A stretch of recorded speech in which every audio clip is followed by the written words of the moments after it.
देखिए, सरकार में आना ना आना तो जनता को तय करना रहता है।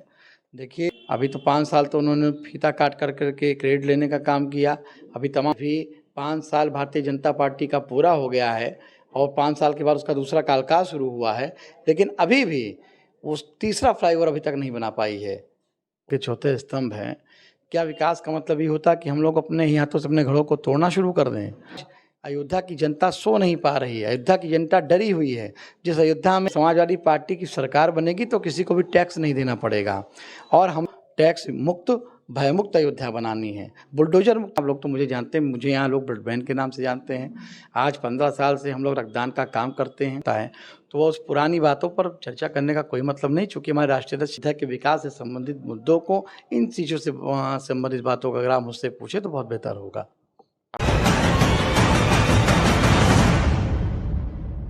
नमस्कार, आप देख रहे हैं अयोध्या भारती और हम इस समय हैं अयोध्या में और हमारे साथ समाजवादी पार्टी के मेयर प्रत्याशी दीपू पांडे जी हैं। आपका बहुत बहुत स्वागत हमारे चैनल पे। जी, प्रणाम, बहुत धन्यवाद। आपसे पहला प्रश्न रहेगा कि नगर निगम के चुनाव में आपकी पार्टी कितनी रेडी है अयोध्या से? पूरी तरह से तैयार है हमारी। देखिए, मैं समाजवादी पार्टी से सर्वप्रथम तो मैं हमारे राष्ट्रीय अध्यक्ष श्री अखिलेश यादव जी को मैं धन्यवाद देता हूं कि उन्होंने मेरे जैसे एक छोटे समाजवादी सिपाही को अयोध्या नगर निगम का महापौर का प्रत्याशी बनाया और मैं उनका बहुत बहुत आभार प्रकट करता हूं। रही बात आपकी इस प्रश्न की, तो हमारी पार्टी तो हमेशा से तैयार रही है। देखिए, हमारी पार्टी समाजवादी पार्टी है, हम लोग समाजवादी विचारधारा के उत्प्रेरक हैं और हम लोग जन जन के बीच में सदैव अपने कार्यों से जाने जाते हैं।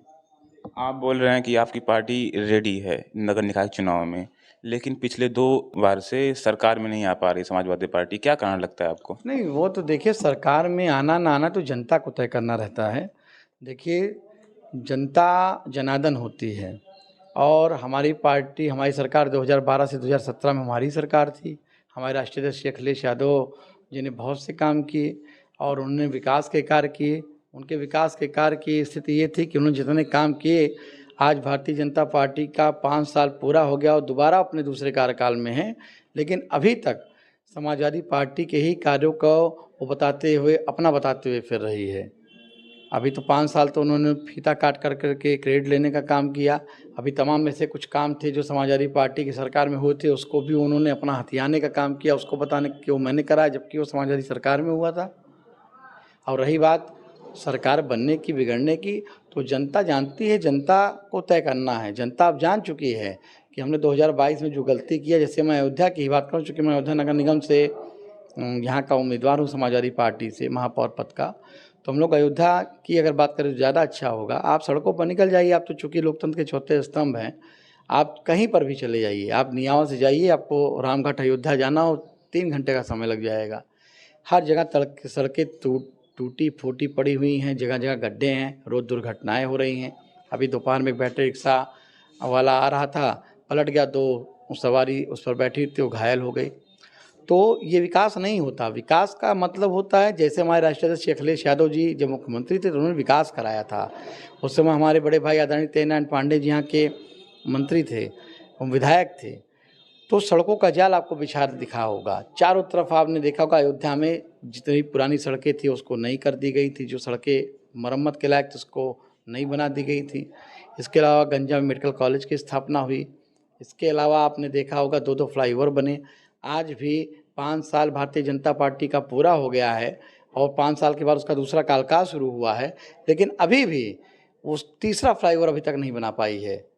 उसके विकास की गति ये है और समाजवादी पार्टी की, समाजवादी सरकार की विकास की गति ये थी कि 5 साल में ताज एक्सप्रेस वे बना, इकाना स्टेडियम बना, यहाँ तक कि मेट्रो चलना शुरू हो गई। ये विकास पुरुष अखिलेश यादव जी के कार्यों की देन थी। आप कह रहे हैं कि अगर आप मतलब नियावा से अगर आप वहाँ पर जाएंगे, अयोध्या जाएंगे, तो आपको टाइम लग जाता है। तो आपके ही प्रत्याशी हैं, मतलब भाजपा के एक प्रत्याशी हैं जो इस समय मेयर के पद पर चिन्हित हुए हैं, मतलब मेयर के प्रत्याशी के रूप में चिन्हित हुए हैं। वो बोलते हैं कि जहाँ पर होता है विकास, वहाँ पर टूट फूट तो होती ही है। नहीं, तो ये तो मैं आपसे पूछना चाहता हूँ, आप तो समझदार व्यक्ति हैं और लोकतंत्र के चौथे स्तंभ हैं। क्या विकास का मतलब ये होता कि हम लोग अपने ही हाथों से अपने घरों को तोड़ना शुरू कर दें? और अगर अयोध्या के जो ये सम्मानित प्रतिनिधिगण ये बता रहे हैं, तो क्यों नहीं अपने घरों को तोड़ रहे हैं? आम जनमानस को तोड़ने पर क्यों मजबूर कर रहे हैं? आज आप देख रहे होंगे राम पथ का निर्माण हो रहा है। राम पथ पर के निर्माण में कोई ऐसा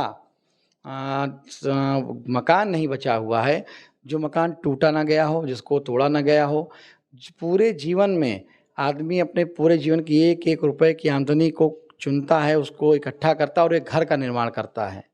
उस घर को उसी का मालिक आज तोड़ने पर मजबूर हो गया। ये अयोध्या के विकास पुरुष भारतीय जनता पार्टी की देन है, जो अपने आप को विकास पुरुष बता रही है, जो ये कहती है कि मैं विकास करा रही हूँ। ये उसके विकास की तस्वीर है कि आज बुलडोजर लोगों के घर पे चल रहे हैं। आज अयोध्या की जनता सो नहीं पा रही है, अयोध्या की जनता डरी हुई है। जिस अयोध्या में एक समय था कि अयोध्या, जैसे अयोध्या मर्यादा पुरुषोत्तम भगवान श्री रामचंद्र की जन्मभूमि कही जाती है, डॉक्टर राम मनोहर लोहिया आचार्य नरेंद्र देव जी की कर्मभूमि कही जाती है, और क्रांतिनायक अशफाकुल्ला साहब जी की शारद भूमि कही जाती है। ये अयोध्या की तस्वीर है। गंगा जमुनी तहजीब की परिचायक है हमारी अयोध्या। लेकिन आज इस अयोध्या को विकास के नाम पर छलने और ठगने का काम इस वर्तमान सरकार ने किया है। उसको वो बात किसी से छुपी नहीं है। सारे लोग, सारे आम जनमानस को ये बात पता है और आम जनमानस ने पूरा मन बना लिया है। और इसी स्थानीय निकाय चुनाव में और महापौर के चुनाव में, पार्षदों के चुनाव में अयोध्या की प्यारी जनता इस भारतीय जनता पार्टी के झूठ और फरेब की सरकार को और इस शासन को जवाब देने का काम करेगी। अयोध्या में जो रोड का चौड़ीकरण हो रहा है, उसके किनारे जो घर हैं, दुकानें टूट रही हैं, मतलब उनके लिए कुछ सरकार व्यवस्था भी नहीं कर रही है, कहीं पर उनका और कहीं दुकान या घर बंद हो जाए। यदि आपकी सरकार आएगी तो उनके लिए क्या करेंगे आप? देखिए, हमारी तो अगर अयोध्या की सम्मानित जनता ने हमको चुना और हमको मौका दिया और मेयर के पद पर मैं सुशोभित हुआ, तो ये मेरा संकल्प है। और हमारे राष्ट्रीय अध्यक्ष श्री अखिलेश यादव जी जब वही 2022 का चुनाव चल रहा था और अयोध्या विधानसभा में वो आए थे, तभी उन्होंने घोषणा कर दी थी कि जब समाजवादी पार्टी की सरकार बनेगी तो किसी को भी टैक्स नहीं देना पड़ेगा। और हम लोग उनके उस संकल्प को संकल्पित करने के लिए कटिबद्ध हैं। और हम लोगों ने भी संकल्प लिया है कि यदि अयोध्या की सम्मानित जनता हमको मेयर के तौर पर चुनती है, मौका देती है, महापौर यहाँ के बनते हैं और पार्षदगण हमारे सम्मानित पार्षदगण यहाँ से विजयी होते हैं भारी संख्या में, तो हम लोग बोर्ड की पहली बैठक में ही निर्णय लेंगे। चूँकि हम लोग अयोध्या को भय से युक्त नहीं दे सकते हैं, टैक्स से युक्त नहीं दे सकते हैं। हम लोगों को टैक्स मुक्त, भयमुक्त अयोध्या बनानी है, बुलडोजर मुक्त अयोध्या बनानी, ये हमारा संकल्प है। आपसे एक अंतिम प्रश्न रहेगा, रामचरितमानस पे क्या कहना चाहेंगे? देखिए, ऐसा है कि हर व्यक्ति की अपनी अपनी आस्था है और सबके अपने अपने व्यक्तिगत विचार होते हैं। मैं तो खुद ब्राह्मण हूँ। डॉक्टर राम आशीष पांडे दीपू मेरा नाम है। मेरे पिता श्री जयशंकर पांडे जी यहाँ से 2-2 बार एमएलए रहे हैं, विधायक रहे हैं। मेरे बड़े भाई आदरणीय तेजनारायण पांडे जी यहाँ से एमएलए रहे हैं, मंत्री रहे हैं। और मर्यादा पुरुषोत्तम भगवान श्री रामचंद्र जी की ये जन्मभूमि है। मैंने बताया डॉक्टर राम मनोहर लोहिया और आचार्य नरेंद्र देव जी की ये कर्मभूमि है। और शहीद क्रांतिनायक शहीद अशफाकुल्ला साहब की ये शहादत भूमि है। ये मिली जुली तस्वीर इस अयोध्या की है। और कोई भी धर्म, कोई भी मजहब हर आदमी को एक दूसरे की मदद करने की शिक्षा देता है, एक दूसरे को सम्मान देने की शिक्षा देता है। और हम लोग एक दूसरे का सम्मान करना जानते हैं, एक दूसरे की मदद करना जानते हैं। आप लोग तो मुझे जानते हैं, मुझे यहाँ लोग ब्लड बैंक के नाम से जानते हैं। आज 15 साल से हम लोग रक्तदान का काम करते हैं। हम लोग लगातार लोगों की सेवा करते हैं। पिछले 15 वर्षों से हम लोग ना कभी किसी का जात देखे, ना कभी किसी का धर्म देखे। अगर कोई व्यक्ति परेशान है, कोई व्यक्ति अगर परेशानी के दौर से गुजर रहा है, पीड़ित है, उसको रक्त की आवश्यकता है, तो तत्काल एक फ़ोन पर ही मैं और मेरी पूरी टीम उसकी सेवा करने के लिए हम लोग तत्पर रहते हैं। तो हम लोगों की ये कोशिश रहती है कि हिंदू मुस्लिम सिख ईसाई आपस में हम भाई भाई। हम लोग इस नारे को और इस बात को चरितार्थ करते हुए, गंगा जमुनी तहजीब को सुरक्षित रखते हुए, रक्तदान जैसे इस पुण्य काम को हम लोग लगातार करने का काम कर रहे हैं। और लोगों को एक दूसरे को आपस में प्रेम और सामाजिक समरसता को एक दूसरे से जोड़ने का काम कर रहे हैं। यही हमारी सोच है। आप ही के पार्टी के हैं मौर्य जी, जिन्होंने रामचरितमानस को कहा कि जो लाइन उसको हटा देनी चाहिए। देखिए, वो बात पुरानी हो गई, बातें बीत चुकी हैं। और हमारे राष्ट्रीय अध्यक्ष अखिलेश यादव जी ने कलकत्ता के अधिवेशन, राष्ट्रीय अधिवेशन में उस चीज़ को एक सिरे से खारिज करके उस पर एक पत्र भी और सारी चीज़ें जारी कर दिया था। आप लोगों को, चूँकि आप लोग मीडिया के मित्रगण हैं, आप लोगों को ये बात पता है।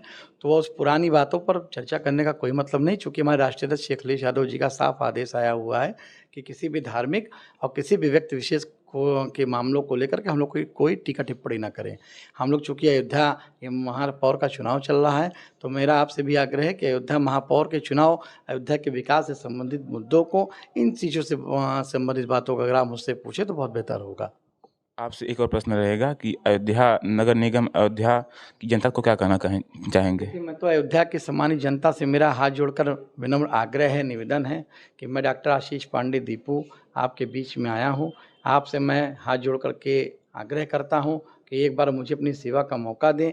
हमारे राष्ट्रीय अध्यक्ष श्री अखिलेश यादव जी के हाथों को मजबूत करें। हमारे राष्ट्रीय अध्यक्ष श्री अखिलेश यादव जी जब 2012 में मुख्यमंत्री हुए तो उन्होंने सबसे ज़्यादा काम अयोध्या के विकास के लिए किया, अयोध्या की सम्मानित जनता के सुख और सुविधा का काम किया, और उनके किए हुए कार्यों को ध्यान में रखते हुए आप लोग मुझे मौका दीजिए और मुझे यहाँ से मेयर का चुनाव जिता करके मुझे यहाँ से मेयर बनाइए। मैं आप लोगों को यकीन दिलाता हूँ कि हम लोगों को जी हमारे और हमारे पार्षदगणों के विजयी होने के बाद बोर्ड की पहली बैठक में अयोध्या के ऊपर जो टैक्स के नाम पर इस वर्तमान सरकार ने लोगों को धोखा देने का, ठगने का काम किया है और टैक्स के नाम पर अत्याचार करने का सरकार तानाशाही रवैया अपना रही। सबसे पहले इस टैक्स से इस अयोध्या को मुक्त करने का हम लोगों का संकल्प है। इसके बाद जो बुलडोज़र लगातार व्यापारियों के ऊपर चलाए जा रहे हैं, दुकानदारों के ऊपर चलाए जा रहे हैं, उस बुलडोज़र को हम लोग रोकने का काम करेंगे। जो व्यापारी हमारे, जिनकी दुकानें टूट गई हैं, जिनके घर तोड़ दिए गए हैं, उनको पुनः हम लोग बसाने का काम करेंगे। और आप लोगों से मेरा आग्रह है कि आप लोग कहीं पर भी किसी के कहने पर, किसी के बहकावे में मत आइएगा और 11 मई को अपना कीमती वोट साइकिल के बटन पर दबा करके समाजवादी पार्टी के सभी उम्मीदवारों को, समाजवादी पार्टी के सभी पार्षदगणों को और मुझे, मैं मेयर पद का प्रत्याशी हूँ डॉक्टर आशीष पांडे दीपू, मुझे भारी मतों से जिताने का, अपना आशीर्वाद देने का कृपा करें। बहुत बहुत धन्यवाद। जी हाँ, तो ये थे हमारे साथ नगर निगम अयोध्या के सपा मेयर प्रत्याशी आशीष पांडे उर्फ दीपू जी। तो इनसे हमसे खास मुद्दों पे बात हुई। आपने सुना क्या कुछ कहा इन्होंने। तो देखते रहिए अयोध्या वासी। बहुत बहुत धन्यवाद।